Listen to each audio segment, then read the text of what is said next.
Coming up on the center of it all, we take you backstage to the biggest sale in State College. A local farm has some fruity treats that you'll want to have handy in your kitchen, and see the final result of the HeroScape project done by CPI students. Stay put, it's all right here on the center of it all.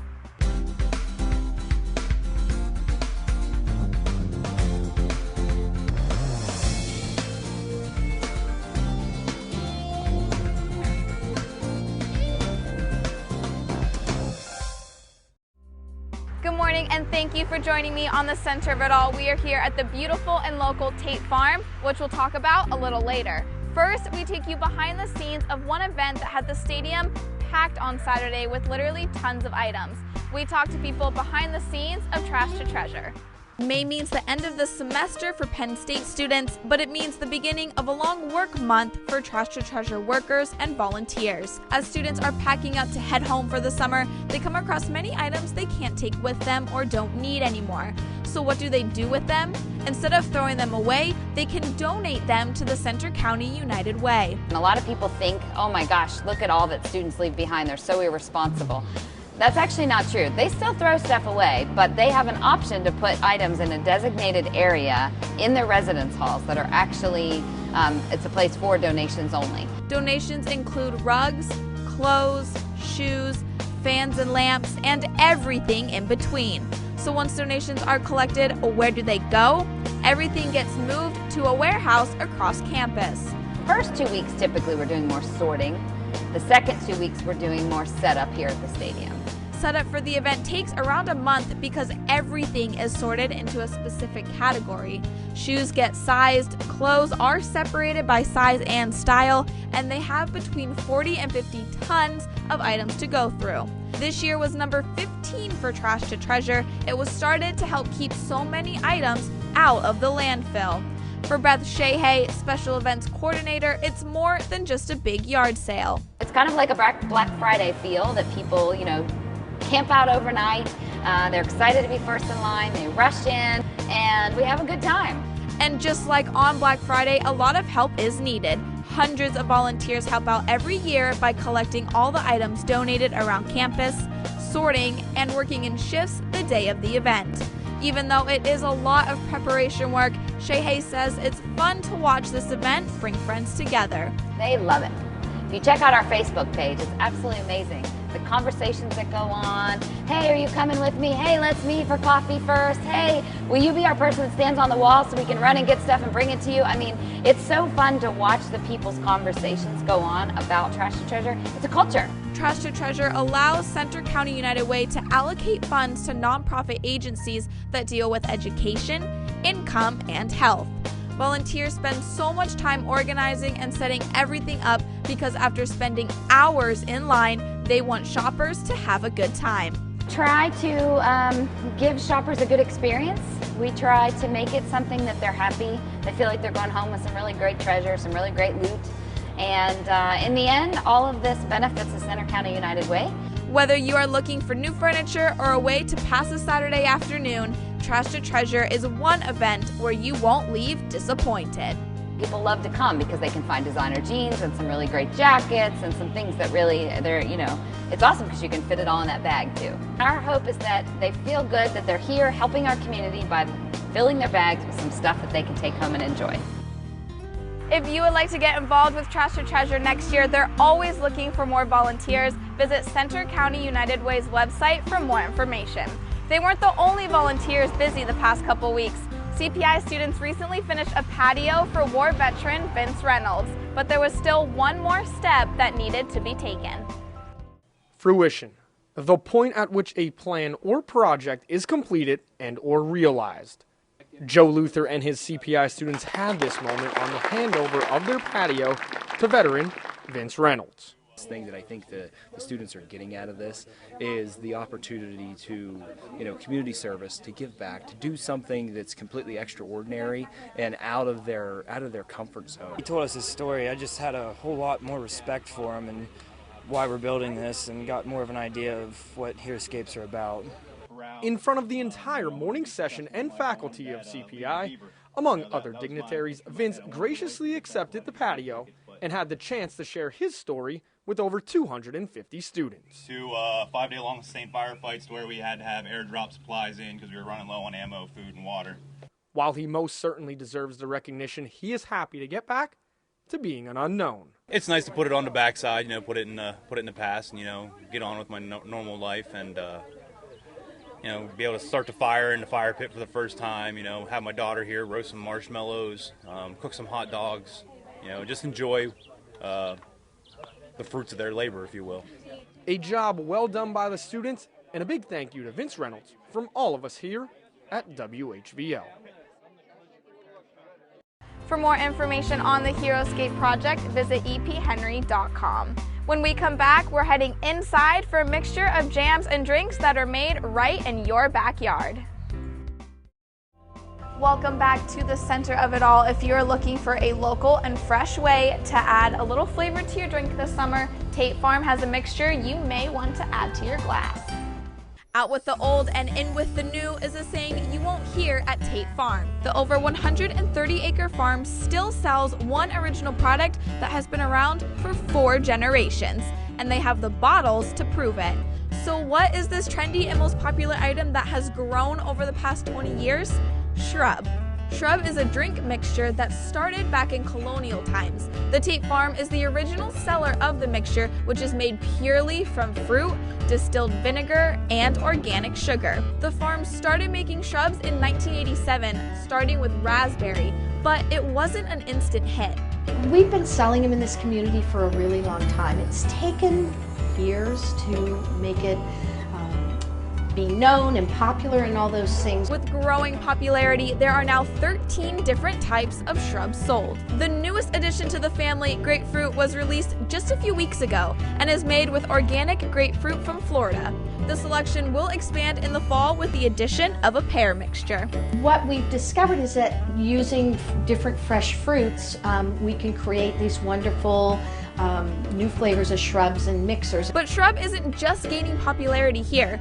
Travel to Maryland, New York, Virginia, and part of Ohio, and you'll see the fruity mixture sitting on the shelves.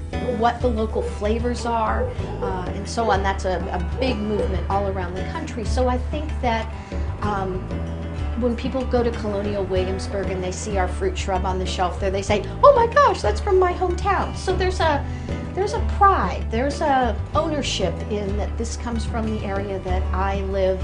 And where is this delicious drink being made that is shipped all over the Mid-Atlantic? Right down the road in the middle of Boalsburg. Local is the #1 consumer trend, and so I think that people are very proud of what comes from their local community, what makes their local community unique. Shrub isn't the only thing made in Boalsburg. Tate Farm is also known for their delicious varieties of jams, and the drive behind it. Our goal was to make a very clean, very pure and simple jams. With the use of a citrus pectin, about 1/3 of sugar is used compared to commercial jams. This gave the jam a more natural and fresh fruit taste. The flavor of the fruit to just come through, and it's just like putting, it's sort of the next best thing to putting a handful of fresh fruit into your mouth. But for the family behind the farm, it wasn't just about producing local, natural products. They wanted people to be able to make a special connection between what they were tasting and a memory. And often when people taste our jams, what they say is it harkens back to, oh my gosh, it tastes just like the pie my grandmother used to make. So it touches something, some fond memory or something, so we're always trying to help, our food connect people to good feelings and good experiences and, in their lives. So out of the 12 different flavors available, which one should you try? Local favorites point to either sour cherry or the ever so famous Pennsylvania Dutch strawberry rhubarb. But fruit isn't the only thing sold at Tate Farm. They offer a variety of plants, and when winter flurries in, they have over 25 acres of Christmas trees. Even with the growing popularity of products over the years, co-owner Kim Tate still can't believe it's grown into what it is today. You never know. You start something and then it goes. Sour cherry jam is definitely one I'm going to be trying. Be sure to let us know what some of your favorite Tate Farm recipes are on our Facebook page. So good. When we come back, we head out to Mel's kitchen for this week's Kitchen Encounters. Welcome back. Summer season means lighter meals. This week, Mel has a chicken panini that is perfect for eating out on the patio under the sun. Summer has officially started. Swimming pools are open, boats are in the water, and deck furniture is on patios everywhere. As we all know, nothing tastes better than a crisp garden salad with a grilled chicken breast or a thick, juicy steak sitting next to it. But what are you going to do when sunshine turns to raindrops? Don't let it ruin your day. Today, I'm going to show you how to make one of my favorite summer meals on a rainy day. We're turning a grilled chicken Caesar salad into a grilled chicken Caesar panini. Let's get started. It's said that a restaurant is only as good as its Caesar salad, and a Caesar salad is only as good as its dressing. My recipe is based on one from a Happy Valley old-time restaurant, the Victorian Manor. Sadly, they're no longer in business, but happily, the recipe lives on through me.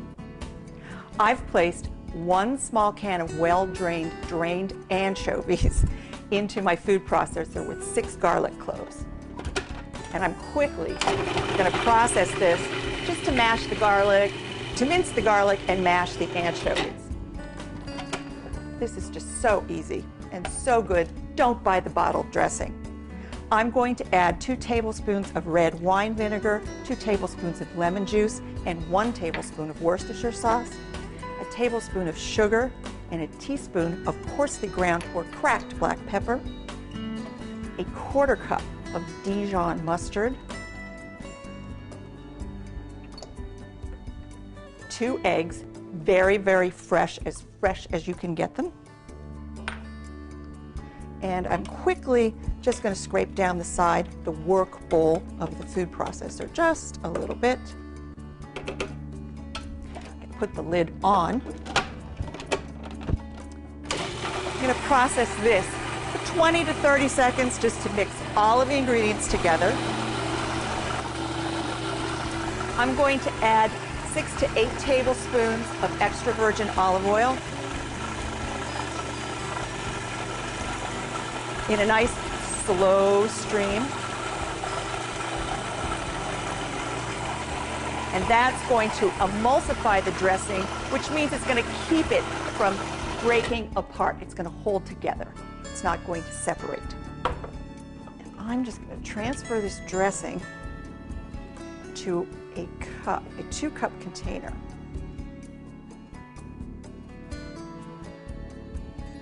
I took 1 cup of my chilled Caesar dressing and I mixed it with 1 cup of grated Asiago cheese. Feel free to use Parmigiano Reggiano, but I really like Asiago because it's just a little softer and it's a little tangier. When I mixed these 2 together and they sat in the refrigerator for an hour or 2, they get really thick like a spread. Well, they are going to be our sandwich spread. I'm using ciabatta today. Feel free to use focaccia. Any rustic kind of bread, even a French baguette will work really well. And I've just cut a loaf of ciabatta into 4 quarters. And I'm going to open the quarters up. I sliced through these already. I'm opening these up like a book. So this 1 loaf of ciabatta is going to make 4 really hearty sandwiches. And I'm just going to take my time here and spread on the tops and bottoms of all the sandwiches. I start with just 1 tablespoon on every one, and then I eyeball it and see if I really think I need to add any more. Now I have 2 roasted chicken breasts.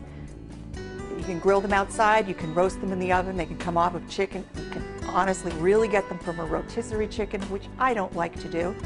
And I've thinly sliced them, and I'm going to use all of this chicken. We're starting with the meat layer on the bottom, and this is the biggest component of the sandwich, so you don't want to skimp. The next thing we're going to do is we're going to put our onions on top of our chicken. And there is a method to my madness when it comes to layering panini sandwiches. In the following order: onions, lettuce, and tomatoes. And the reason we're doing that is we're keeping our more delicate items, our delicate veggies like the lettuce and the tomatoes towards the center of the sandwich so that they don't wilt or overcook and spill out the sides afterwards. I'm using romaine lettuce, and the fancy French word for how I cut it is chiffonade, and in French that just means little ribbons. And all I did was just quickly sliced through one head of romaine. It only took a few seconds to do that. Now we have our tomatoes, and one trick that I do when I slice them is, as I slice them, I lay them on a layer of paper towels for a minute or two, which absorbs some of the excess juice so that when these cook, they're going to hold their shape and their flavor a lot better. And I usually put 4 slices of tomato. I don't overdo it with the tomatoes. Everything tastes better with bacon. We all agree on that. So I've, roasted about 6 strips of bacon, and I cut it into little pieces. And this is a little more difficult. It's kind of a balancing act with the bacon on the top. If you're putting it on, a trick is just push down in the center of the sandwich like that. I'm just going to put the tops on all of these. And if you can't tell by now, that even if you didn't have a panini grill or a grill pan, this is a fantastic sandwich already. These are ready to be cooked. A panini grill is nothing more than an appliance that cooks a sandwich on both sides at the same time. It's a really great appliance, a multi-purpose appliance if you have a small kitchen or an apartment. Now, if you don't have $100 to spend and you ask me, can I still make a panini at home? Sure you can. Try the $30 or $35 grill pan. All you're going to need to do is place your sandwiches in it, but you are going to have to figure out a way to weight them for 30 to 45 seconds. I've preheated it to medium-high. For these sandwiches, I think high is just a little bit too high. I'm just going to briefly open my grill. You can see the steam. I like to give it a little bit of no-stick spray, and no matter how many sandwiches I'm cooking, I only coat it once, even if I cook 4 sandwiches. And I'm going to cook these one at a time just because they're really kind of big. So I'm going to put one right here kind of in the front and center of this grill. I'm going to take my press, and what I'm going to do is I'm going to start putting pressure forwards, but then, here's the trick, we push down on the grill to flatten the top. And this is the pressure that we need on this sandwich for about 45 seconds. And what this is doing, it is steaming this sandwich.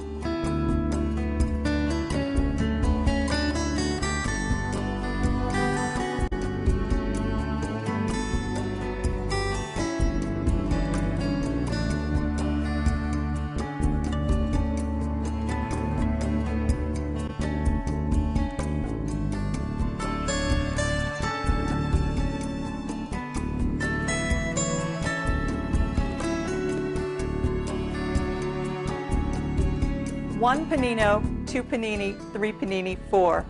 These are a great way to turn a rainy summer day into a party in your mouth. For these and all of my recipes, just go to my website. The nice thing about paninis is that you can make so many different kinds in a short amount of time. Perfect for those summer picnics. When we come back, we head outside to visit the golf course and bring you the pet of the show. The sun has been out the past couple days, and so have our golf clubs. We head out to the golf course to see what Matt Bakovich has for this week's golf tip. We're here live at the Penn State golf courses. My name is Matt Bakovich, and I'm a PGA professional here at Penn State, as well as in the PGA Golf Management Department. Today I'm going to give you guys some basic putting tips that'll help with your future golf game. First, we're going to start with how to aim when you're on the green. The first thing you want to do is not aim directly at the hole, but pick a point about halfway between your golf ball and the flagstick. That point is going to serve as the place that you're going to aim your golf ball and your putter face. My point for this shot is going to be right here, just to the right of the pin.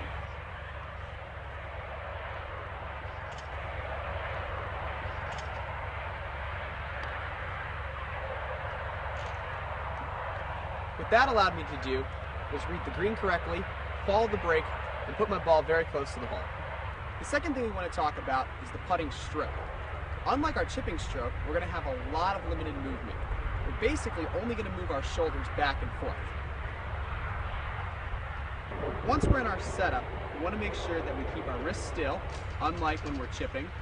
We want to make sure we're only moving our shoulders back and forth, kind of like a pendulum. We take the club back and follow through. And finally, guys, here's a great way to practice both that aiming and that putting stroke that we talked about. As you can see, I've lined up 7 golf balls here. Our goal is to putt each one of these golf balls no more than 2 times. This is going to help us eliminate those 3 putts and those bogeys that happen every once in a while on the green. I'm going to line each one of these golf balls up, I'm going to put them at the flag, and we'll see what happens.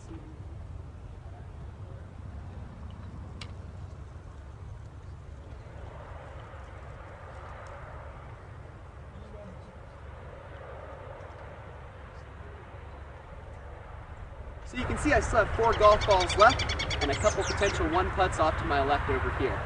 Our goal is to have no more than 14 putts after we finish this drill. For any additional golf tips, listen to me every Friday at 9:70 a.m. on the Keystone Sports Beat. And finally, for any additional golf questions, see your local PGA professional.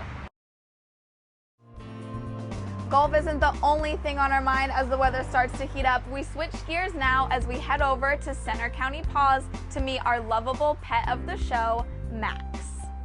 Thanks, Alicia. Our pet of the week today is Maximus.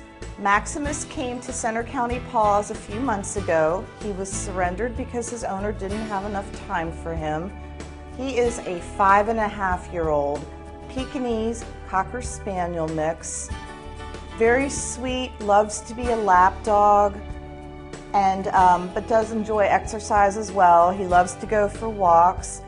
Maximus would prefer to be the only dog in your home, as well as he should live in a cat-free home too. He is a great sweetheart, a wonderful companion, and he is looking for his forever home. That wraps up this week's episode of The Center of It All. Thank you so much for watching. I'll see you next time.